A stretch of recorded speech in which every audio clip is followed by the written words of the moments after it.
way forward siya. So sama kabla sama programa ni kono programa ni yalla ko na dedicate for every UDP member, regardless if I without that, so nya casta organized, but it is more without even chap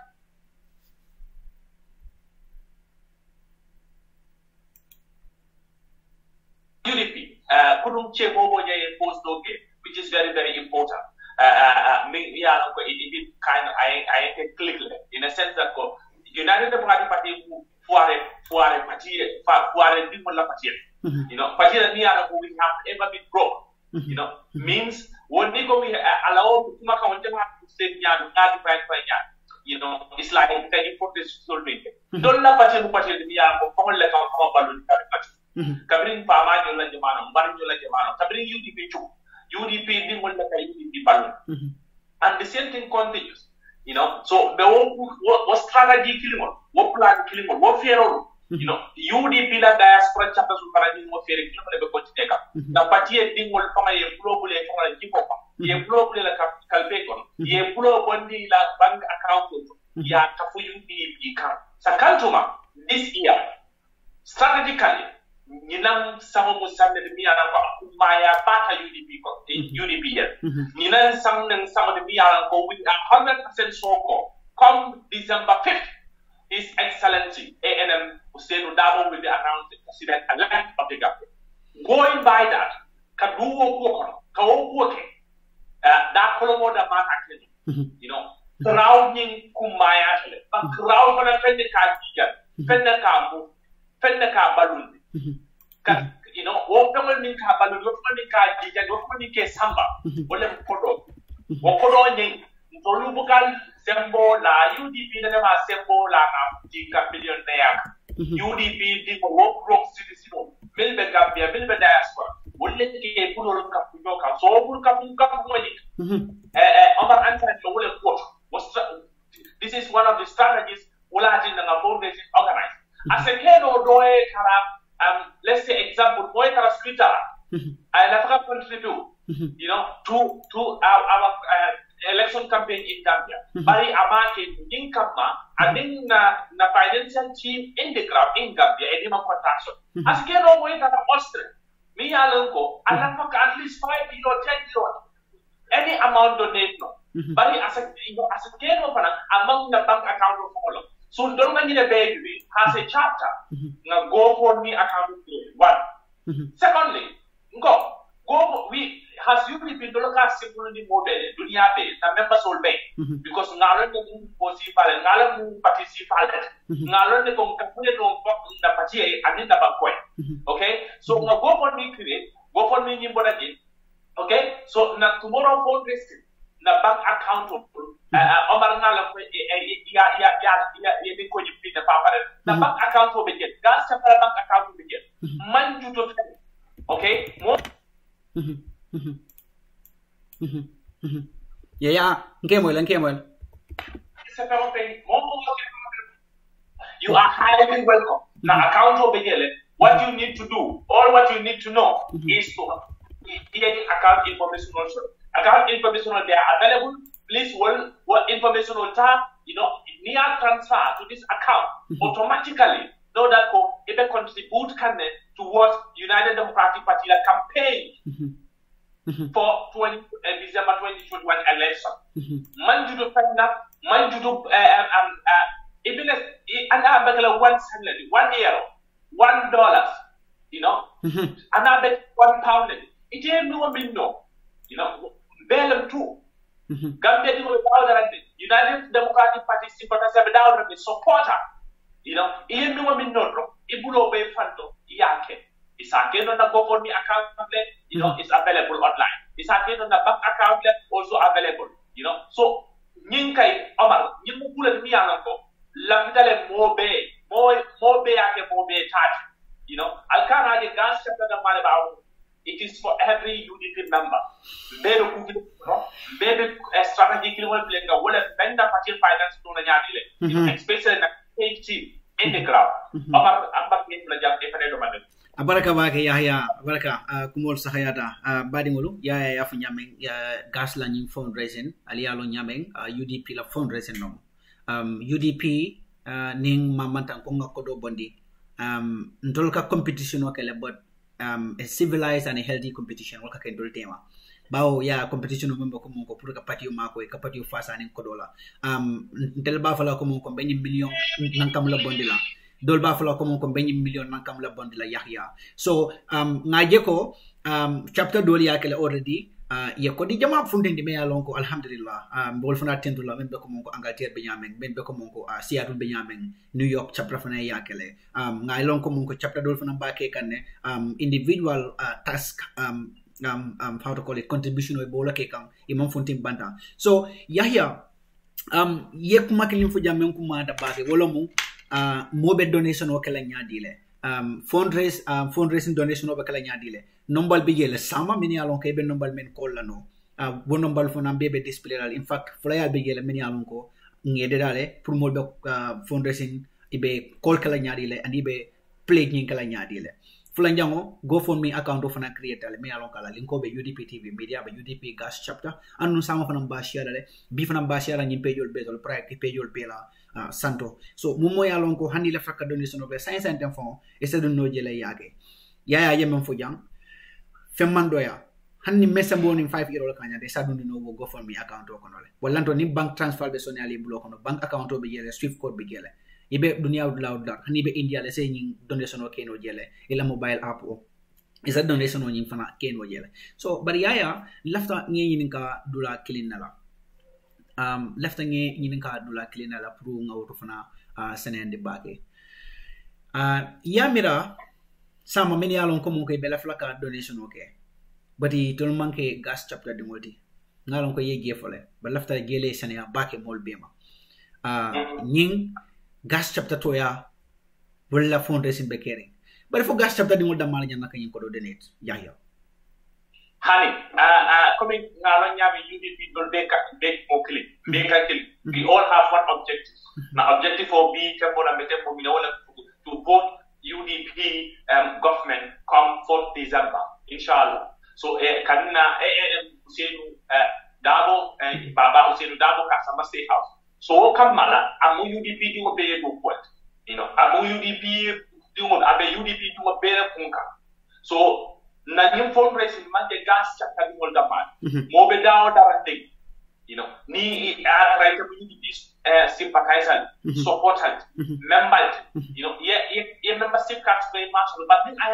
in fact let's put it this way then His Excellency the President in waiting Kasaba State as well we have a court nin ayatara fanam pang kanying mansa kurum government kurum membe gambe mansa kunda kurum gambe ke boni wala ngi habe ko ita fanam marila 1 euro le $1 le $1,000 regardless if I without anything ba fole ko you are welcome like na pote nyami it's very easy we try to make it very easy the strategies are working wala tinna go for me create a bank account also the account is not for Makodecha. It's not for Omar. It's not for Saddam Hussein. It's not for Gebasuku Kumbaro. It's not for Lalo Jaise. It's not for Aminata Ba. It's not for Derek Neda Abdisawan. So the gas chapter account on you need to get from in order for you who are directly contributing to United Democratic Party la fundraising. Kodonyin milbe kadu account is all a bekata UDP la campaign strategy that come this election. So aliaje kama writing is very important. Na molu kalanta ni na UDP yoko do make in June diaspora chapter so le contribution on kele edegapia. I think UK chapter yela part kele, Spain chapter yela part kele, Italy chapter yela part kele, and of course hence don't gas chapter la muleti gas chapter matani la ko Allah eron di ko ni dal solving alke put together ke ken account of na $360,000 Gambian dollars. 360,000 Gambian dollars. Na wone di patiela in June covering some of our executive members so the Gambia. Na lo present to mo kedale. Akira online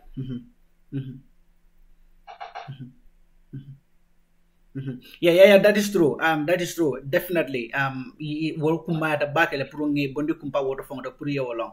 That is a contribution all. And also the strategy that UDP GASH chapter came up with, walamu ka ways ni proka membership card ni moli many along be diaspora. That really added a value on GASH chapter because we really generated a lot of money from that initiative. So that is what we're talking about here. Every single person can donate, whether you are living in Switzerland or you are living in India or you are living in America. This is the last hope. This is our last sacrifice that we have to do for the party, for some of us who are living in diaspora. For we are not going to vote. So the role that we can do is to support the party financially, morally, and then psychologically. And the most important part of all this is the financial support that the party will need in order to be able to carry out the campaign and the campaign materials successfully. Because come December 4th, inshallah, we have to, by the grace of God, to escort His Excellency, the President in the waiting, inshallah, Honorable Lawyer Usianu Numkunda Dabo to the State House. And we have to do this collectively. That is why tomorrow it is going to be important for all of us to come out, whatever amount that we can donate. It can be €5, it can be €3, it can be €6, it can be 300 euro, it can be thousands of euro. Whatever amount you have is going to be really, really appreciative for the party and for GASH chapter as a whole. So saying a dung program on you found bang at the tail end of the program fanambe mol haklo blanda once again. Signed a member caring mantra life. In fact, that was good. Mantra life, the program record. Okay. So from there, so adung program on yung kono the risk of electing Barrow again. Bala ka ngau kumase things all many along you are working on those things. You know a lot of things about them. You are privy to so many information about those things. That is the migration crisis happening in the Gambia. And recently, the Gambia government started, Kamol Bondi came Burundi, but all of a sudden, ye blolo nyime kama komungu ya lonne alamantoro momenti bang for it, dalile bije me asabu ye blolo.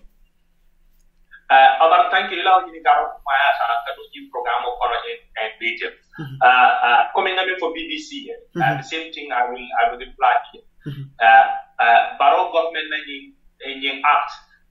Main campaign in September is all politically motivated. You know, Omar, let's go a spade. Gambian Gambians, Ningambian Hakilo back. You know, and from 2017, we have been crying, you know, for help. 2020, the whole of 27, 28, 29, expected 29 to 2020. You know, so now Baroma Sakunda coming and the Gambian company coming and but they are helpless because these are our Gambians. We always have to remember it can be for, you know, especially in the media Kajapan. They are helping. It can be dunia not even dunia. It can be telling Banyo New Panel can be able to go. He told they are helpless. Imamuno Nito, Ilmunda Banko, Piano, Itaka one the Bankoka. You know, so New World Quebe Samarana, New World Quebe Sendla, Dolman so Imam Kunoje 2019, Imam Kunoje 2020, Munati Ne Kunoje 2021. That's a big question. The only thing is they Kunoje, you know, in fact, EU Katapuno like a Gambia. I can tell you this in record. EU through a youth empowerment fund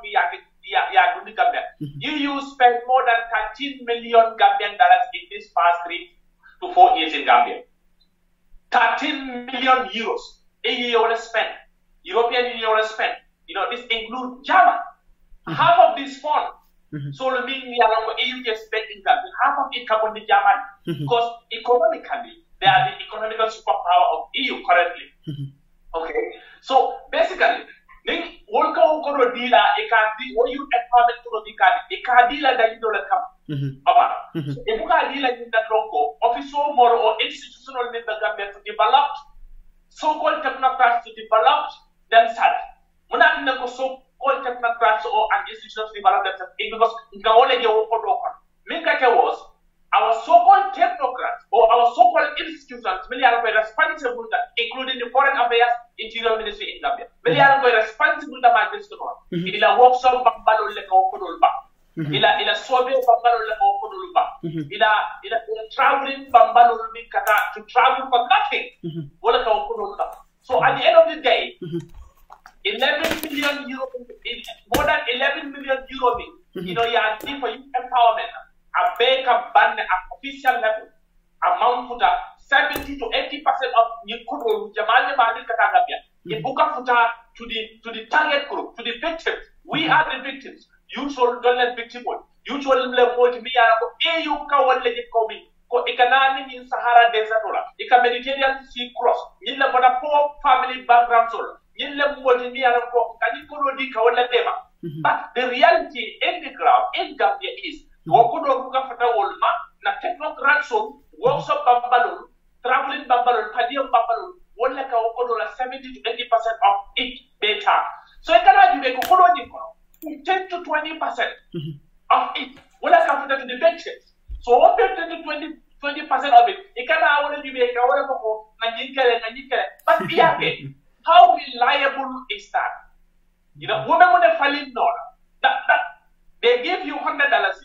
Out of $100, it is out of the $100 you mean dealer, yes, $70 of it used on different purpose. On different purpose. Okay, so $30 to $20, you only would have talking. How successful that is? Gambia go and maintain the temple in another by this one. What EU campa, what I think that EU can Gambia go. You know, deportation of Mokana Modene, deportation in totality, motor stop, Bakuta stop. And Gambia, I always advocate this. And Gambia come deported. Right. Yeah, understand. But deportation of Catholic, you know, deportation of goes with international standard. Deportation of Bambu as a sovereign country. Yela Lua, Yela Jet for the Sofeka operate Yadi. To your standard. Okay, Gambia standard that you're moving up. Even in the war, you know, Dunia Kona, EU Kona, I was the Arab Brussels, you know, Tara Spain, international conference will attend with EU stakeholders. Okay? If clearly, categorically, it is very clear. EU clear EU level. Gambia was under dictatorship for 22 good years. It is neither our fault. You know, Toluka can know Bakobola with that huge numbers. You understand? He knows about it. So, but yes, they are also right. You know, they helped. They joined us to bring change that we were crying for in that country. So when that change comes, you want to see Gambia government to take responsibility in a lot of things, including youth. You understand? So that taking responsibility means building institutions, strong institutions in that country, the Gambia. That responsibility means creating jobs in that country for the Gambian youth. That responsibility means you know, providing, you know, a lot of chances and creating environment in that country. EU benefit support. EU can form the Gambia youth empowerment. I bet I so, but Gambia did not never for 4 good years in the name of environmental create for the youth in the Gambia. Who can tell me, you know, let's forget about IOM. Let's forget about Gambia government institutional learning in Gambia. That one can tell me you create and hundreds of Gambians have been employed there. Did we see Barrow promise or a peace factory sold dollar in Tangier in Prupu? These are only those things we will succeed. You will see the responsibility in government. But in their success, no, they are only fake promises to the youth. Okay? Barrow Manda Woto, they have been making a lot of promises, entrepreneurship, that they are going to promote that. But Gambia government entrepreneurship support in Gambia. Nothing. It is only IOM. It is only of GIZ. EU funded project Gambia. These are individual projects. These are, you know, international organization project to support this. But in the Banco, under the leadership of Barrow, nothing, nada. So, the EU be well, we have been supporting you people. We have been pushing ahead. We have been pumping a lot of money to your country for proper youth. Yeah, definitely. Okay? Definitely. So, Definitely. Yeah. in the past, a responsible government, you know about what they will do? And this is exactly, let us make it very clear, this is exactly what UDP, under His Excellency A.N.M. Hussein Dawa is going to do. Because I know this, we all know this. We are in contact with, there are a lot of things going on the ground. Okay, Yahya, Jannibe oboto ba dayelela, wodokuma da bakele mbode yella fongene. For now, I want us to stick to what is happening in this recent government in terms of migration. Then we will go to UDP's own plan on migration and the youth integration. Yeah, so even more for the benefit of our English listeners, basically, all those pledges and then the donations given to the Gambia government have been misused and then put into uses that the funds were not meant for.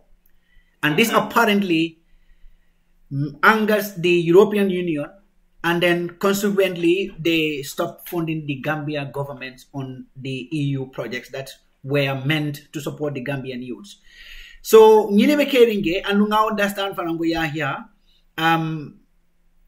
Mea Sabu Yamomburundo ya Kuonyin stop. It's because of election on Yimbembina, because I was listening to France 24 some time ago. They were talking about it, and yesterday also France 24, Gambia had a headline on it. Menketa Constitutional Review Commission on it. So William Memfo, Wolamu Gambia don't yana kanyulon de because nying tubabola media lal binyin foka. Niya je nyuniye bulomo de masona ka Gambia dingolta. Iko karte fay wala kanana. Niye Gambia dingolta wol molbe kam fala mota karte fayele. So iko ye bule follow for ye win follow. Ni win tabitun sign ibina menkele sake. Ni mobili because nga mo ikato lagi ay mobili follow sile me alon ka be abelorin bosto bodo pour bolbe nyana ka sele. Play good now. And but nying tonya ni nyuru binde be nyum central. Really be central. Absolutely yes. Because whenever Kela is, name man plans on for 4 good years. Why will I doubt that go? Why will I doubt go? They will continue with the same reading. That is to run away from EU stakeholders. Because it's like, Omar, you remember in 2018, Stan Meyer went to Gambia. That is German president, visited the Gambia. In 2019 to 2020, German different ministries will meet Gambia is more than 5. Okay, they all go and visit Gambia. You have very important and detailed conversations. Okay, in fact, came up with agreements. Okay, nini wali agreement of the say that agreement of kada wala airport kundan. Okay, so what kind of will be back? They even tell personal intending invited to different ministries, but when you are trying to promote some things regarding youth empowerment in the country, how it need to work, some of them, very, like Akamaloti, they tell you, what do you think, why do you think we should believe you if a ministry from your country or a minister from your country said this and this and that, in fact, policies of your country, but they have never been implemented? Why should we believe you as, as an activist? Definitely. So over what they are very, very disappointed about the Gambia government. Okay, so deportation, they have been accepting deportees, for so long now. Yeah, understand. So they always try to hide. What I think now, if you see the beginning of mid of last year,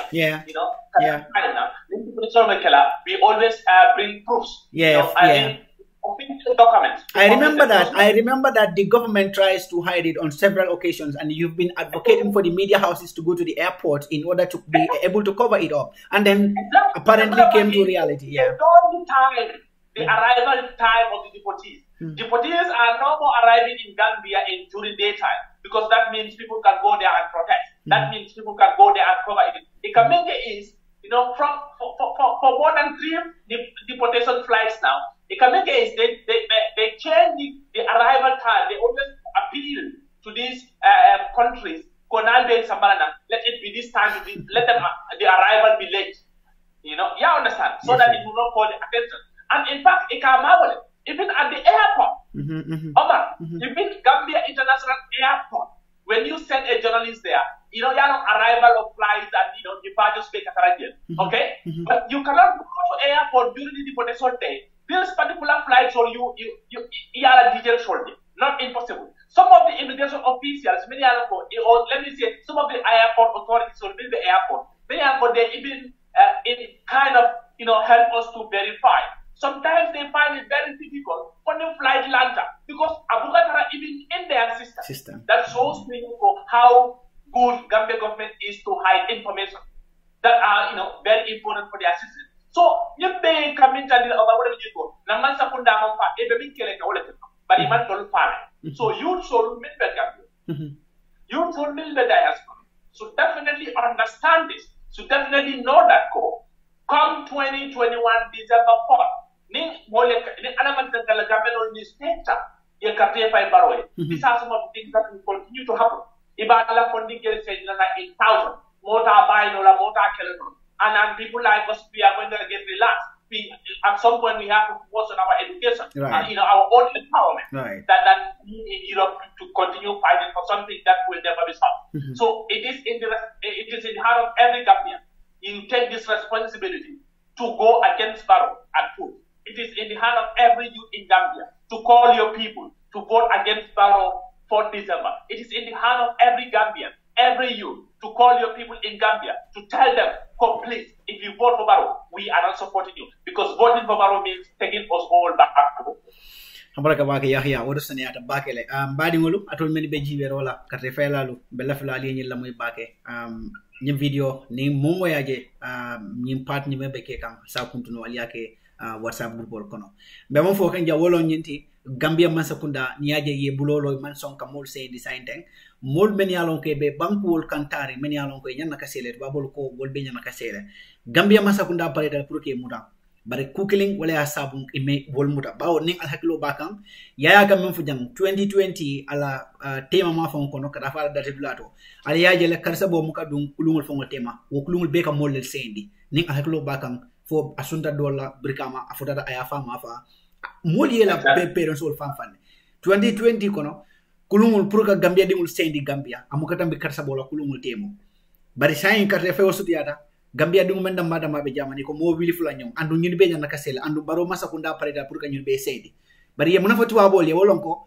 mbalal folo karte fe yo banyat linkanda banko ka fo karte fe yo tambi because sayin teng ningi sendi mulbe kam fala le ire karte fe lañi woto karte fe lalu ala long membal nyat lingula ala long men ba nyat lingula ning adama baro winta Gambia nyimol bebe seyin na bari ning adam baro mo win fana mune be kala mbew fana fola li janne bawo ning anyata nunko UDP patio winter UDP migration policy sotole ye integration policy sotole yahya kabring his excellency the president in the waiting lawyer Usenu Numkunda Dabo kabrana ta jang Helsinki jang ngamoyala dia mol kono ako yes kamo sendi amuka bayno banko bela kage ako han Gambia kakele bari atela man sakunda kono ite mo sendi la hanning amari ye mun kulake ite mo sendi la wonyama amam mejo karam fo ay ko yama jandi ba sendi la ala wulu banko kan yahya munnel fana bigye ko tege UDP la masakunda ila migration policy wallanto ila youth integration policy ko yemen contain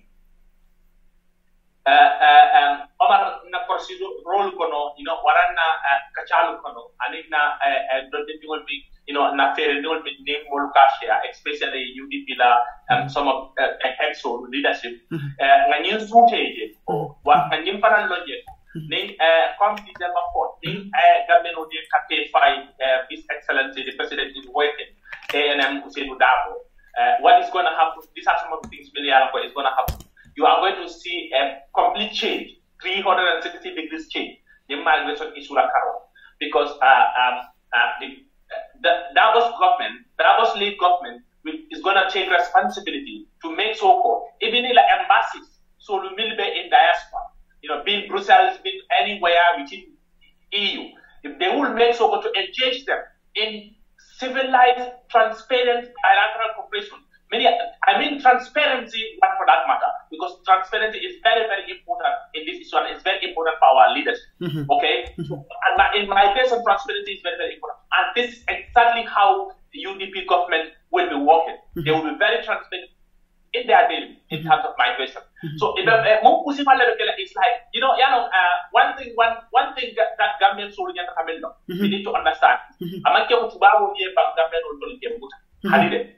Banko na dual and nimpo fana benya Gambian nimpota Gambia nata tubabu kandante dalilo la katra kandante ne tubabu mo na dalilo ta ida ha mera dalilo ta or sai pereke fan waran do ma pereke akoto be ni pereke fan na waran do ma pereke so koto le ba pereke fan na means ko look for other possibilities.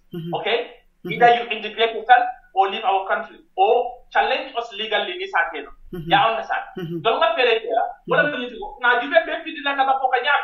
Okay? You didn't to our law, Cotoni, Fereke for the world of Fereke. Don't be Fereke and a Gambian people and a bit into our. That's important for every Gambian to know. There are a lot of opportunities, in Europe, in different countries. Okay, UDP Masakunda will make sure, Kajeko, how to make a transparent dialogue with those partners, our international partners. Kabunda create na more funding. One thing UDP may understand. Gambia diwo Gambia di Barkan. Gambia diwo Gambia di la family. Gambia diwo Gambia di Kayal. Na e kusono akayale bay. Na ma bolo as a company rege. Na ma company rege asala na kulo ko be tiga sa Gambia. So Gambia diwo ko man la bitu babu la niya be juri. Nga fenni no consider. So UDP Masakunda is how Gambia will empower someone new in that Zimbabwe. Empower to the entrepreneurs in this particular country, to learn entrepreneurship in this particular countries. Niya ke Gambia Malaya, say Gambia Katafik, all the other Babu, all the other Italy, all the other Germany, all the other Spain. Okay? Literally, ka open the support, ka skills karawo bankoluka. There are look in Europe, it's about in Europe, sometimes can you entrepreneurship and sometimes I'm here cost spender. Yeah. Near program, integration program. So Naman Sakunda, especially in other German. German house building for 3 years. Okay? So in house building to learn a profession. You learn profession, yeah. You learn a profession, for 3 years. So to learn that profession for 3 years, don't man Sakunda make sure Kajiko Gambia people Jamali opportunity. So Muna most often you okay, Muna assign one opportunity. A man opportunity assigned because the man Sakunda man for Yami cannot negotiate. Man of Fay Malone, man of Fay Taulaya, man of Fay Malafila. Yaya mbekundula woto promoto sanendi bake because yek malfuja yahya men kumata bake atol men be jibe wala albe UDP TV media le jibe kan ni wato ni yaya sonko le bijang mbeka jakan Gambia la ko la ning albala membe Gambia batunga ning aliyakato fay Adam Barrow December excuse me albala membe Gambia batunga ning Gambia kato fay Adam Barrow December ning atentenda ni momo ya lonko Gambia di wala moti ye la family kam ye dingol kanu men ya lonko itara duma silo lay batata e betu abdu sainte ni ye wol kanu ilafte dingol la samal andi ilafte defo la dahala Gambia ye kato fay Adam Barrow e be dingol lel bulante kanto ro kono e be dingol lel sen don pour que murundi so kono kaso ne yandi ñine mu toñati ni ya fa dol se bulela bar ñine mu toñati bawo man ni gol kam mo fo ye menge ikala wala nga gengen ne molu murun tale molu men fon ka murun hani me jofon ke muka karanno ko UDP Masakunda ko mo murundo amuka bayno tumando bawo ni be wande banko kan ye mofa banko la luwani fase sendi bar banko menta bo si fa dol muka bayno bari janni ke Gambia dum français di UDP Masakunda ko iba mari karand la meto la fa meto ko yama fer ning afutata Gambia wato menna ase baluno afongo la meto la ay men karam UDP Masakunda man lanyin nako ingen naka mo seindile ka bondi ala banko kam atara banko da monto fenyino la ima karandi mechila ima karandi ferna ya bulken son bulana ayta ala baluwo abota Gambia nyamen ayta ay baluwo tara nyaato baluwo men fon bawe komala UDP Masakunda ko itol be banna nyinal andu nying ngani ngenje na yahya kabring usem dabo kabra kata fankoti foreign minister ngaja like Gambian ni dunia kara balanya nyamende. So he got that international expertise, he got that knowledge, he is blessed with that knowledge, plus UDP executives ibe international cooperation on kala nyadile for the arm race cooperation where you take one and then the other person take one. Amanjira komonko ite in any international cooperation ibinale kodo di la kodo mi ankati na fala yela banko wafin yela banko do the problem okono. This is why so many African countries this is happening to them. I will give you one example. When you go to Zambia will travel to the point that ila airport was used as a collateral in exchange of Chinese money. To the point that airport on from Zambia, Zambia la airport to Kotage. Ning kukil wun yin banyat link and Gambia la. Ning alia katofa Adam Barrow yin December Mankana thing. Momo yalon ka indigo be Gambia le. Wallan to indigo be Bantala Banco ka manka to soto. Illa ko mon ka indigo be mudle kanane. Ning anya mata ite me katofa Adam Barrow bitun nijar alaya ini ala sa kondo ni bandi nyokam. Dindingol batata itara du masilola. Ibanka to soto. Ning me manka to soto. Asitano mecho kalankan ning ayata no kay ba burundi dal ngina mo UDP dal load lati ya bella fla ngata to big do fanan kono sign Omar, I just want to give a very could be example of dile ni kilo ba ko do paran bangkol ka milke wara bangkol masapunda senike ning peke for the Gami aba ba ko bika Rwanda, exactly. Near Rwanda, you know, we all see Rwanda as a modern city, you know, modern example for African countries now. You know, in Rwanda, embassy, Rwanda embassy, Bimbe Bali, Nine Tachados last year.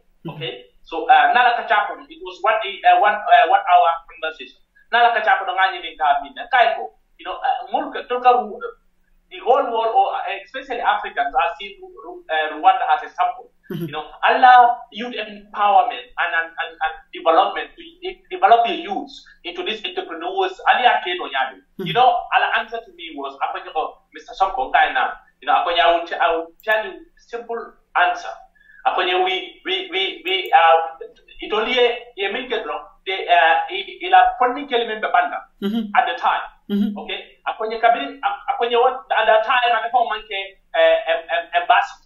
You know, so he was studying in Germany at the time.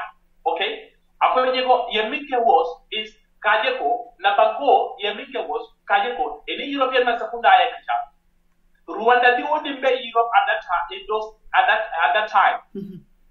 How can we empower them to learn skills in that particular country? One thing is very clear about Rwanda. Every Rwandan loves their country. Yeah, understand. And and this is equally in Gambia too. It's like we know at that time, there are a lot of difficulties in our country. So they support people like him. Okay, they supported people like him and many of his colleagues in those days living in Germany and other European countries to empower them, to talk to Europeans to empower them. This is exactly some of the issues UDP making. To empower those Gambians in Europe, coming to Rwanda, talking to these European authorities, empower. You have some clear agreements with them. Okay, at the end of the day, after empowering them, after giving them the knowledge and the expertise, you know, in the world to develop their different communities to better standard. So, Masakunda Kendo Seminkeno, UDP Masakunda Seminkeno, what we are having thousands. We are having about more than 100,000 diasporians, Gambian or middle diaspora. So out of that 100,000, if a government, a reliable, you know, creative government, say more than less, only say 20,000 equipment out of this 100,000, if you equip 20,000, will they will to go back to their country? Definitely. That would be hundreds of thousands. If you want to go fast, invest on yourself. But if you want to go far, invest on people, invest on your people, invest on your relatives. This is the simple logic. Han West, Banco for West Long for any other country near India Tata thing. You see India, any sector you see great Indian experts in all the sectors in the world. because munaketa ning banko ye fangonu bundawo bundala yahya banko kata nole ning ayata nun ko banko la tamande bundal men ya lon ko they are fundamentals ni wol mu tenneti wo bundawo bundato ni mo wor sotige banko kata nole yahya ni na mun dola problem with Gambia. Come on, just look at the political space. In fact, a country where in the political space we have illiterates and ignorance, sycophants. Many are they are the ones driving the political space of this country. They are the ones driving the leadership of our country. So that explains, how much we are lacking. And now the saddest thing is the president and his entire cabinet, they see being educated as an insult, and they try to belittle education in our country, and that is a very bad signal sending to our Gambian people. But Mr. Sonko, I think we will end this other episode of this program here. Tomorrow we will come with the second part of why we should not vote for Adama Barrow Yahya. So yes, definitely Yahya. So I definitely thank you so much, Mr. Sonko, for joining me. And then tomorrow is not possible. Tomorrow is the fundraising, but let's say this coming week we will have the second part of this, inshallah. We will be doing this, inshallah. Thank you, Mr. Sonko. Thank you.